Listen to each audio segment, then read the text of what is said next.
You're Alexander the Great, born in 356 BCE in Pella, Macedonia, basically ancient Europe's rural frat house. You're the son of King Philip II, a one-eyed warlord who spent his life stabbing neighbours and cheating on your mom Olympias. And your mom is a certified snake girl. No, seriously, she literally banged snakes in her bed because she claimed she was banging Zeus in the form of a serpent. So your life starts with two possibilities.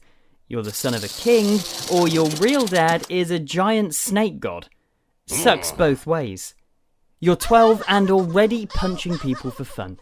By the time you're 16, you've named a horse after yourself, tamed it like a Disney princess, and started leading armies. Meanwhile, other teens are discovering self-love behind the barn. You're discovering your empire and probably Hephaestion's abs.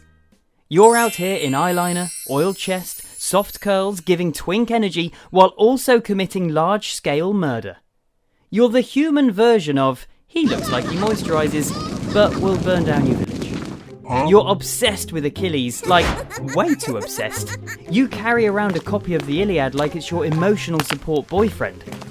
You and your bestie Hephaestion reenact Achilles and Patroclus constantly, and also break some beds apparently.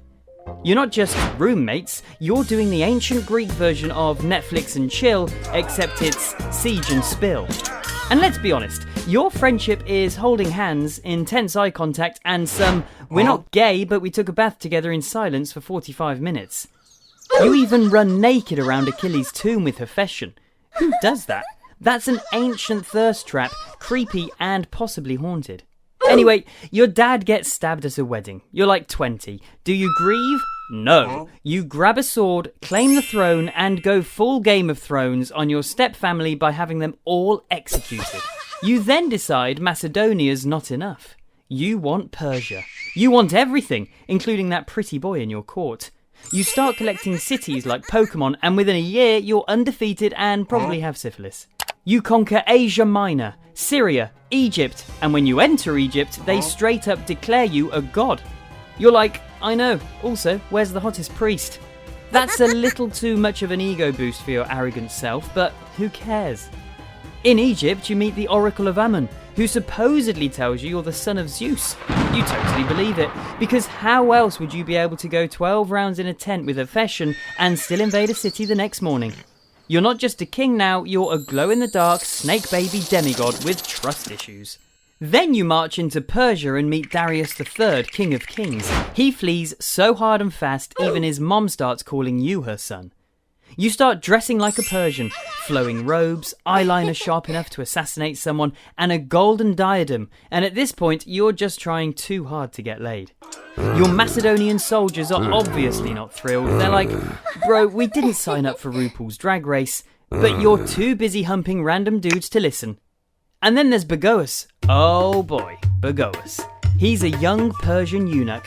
Beautiful, smooth-skinned, and moves like honey dripping off a forbidden thought. You love this man.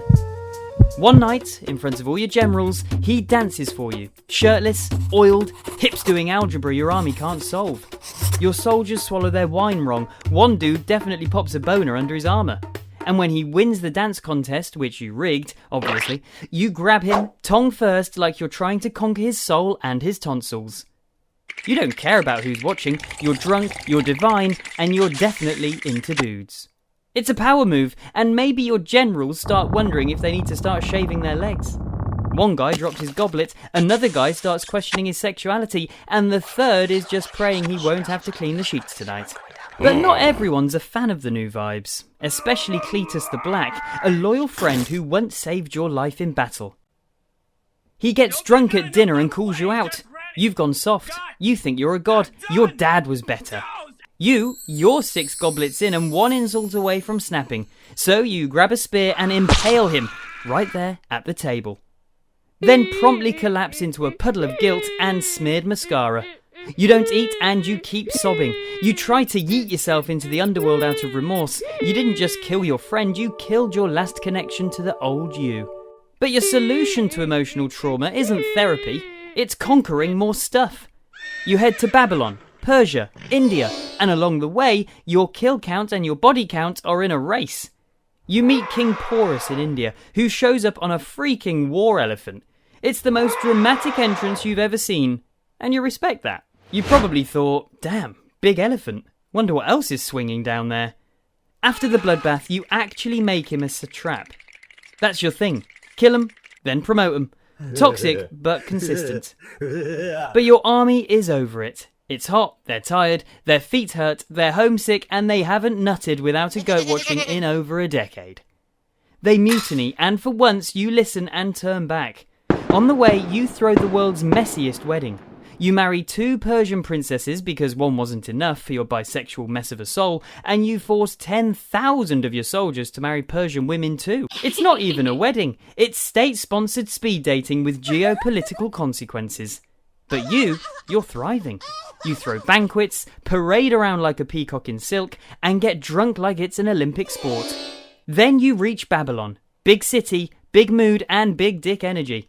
You throw a final party, your last bender. It's wine, humping, more wine, someone dancing in gold paint, and maybe a few priests crying in the corner. You drink so much undiluted wine, your liver writes its own will. Within days, you're bedridden, with fever and pain. You can't speak, and your generals are like, "What's the plan, boss?" And you croak, "To the strongest." Which is either the greatest mic drop in history or a complete cop-out. Then you die. At 32, undefeated, unhinged. Probably wearing eyeliner and nothing else. Your body gets preserved in honey, literal honey, like someone said, "Let's turn this man into a snack one last time." You weren't embalmed, you were marinated, sticky, sweet, and still prettier than 90% of your army. And as your corpse lies in a golden sarcophagus somewhere in Alexandria, your former lovers, soldiers, and enemies all argue over who gets your empire. Because your final act of chaos wasn't a battle, it was dying without a will. Classic Alexander. Even in death, you're drama. You're a myth. You're a beautiful, drunk, questionably gay tornado of empire. But if you think this was the best ancient history has to offer, head to my Ancient Rome video because this is only foreplay.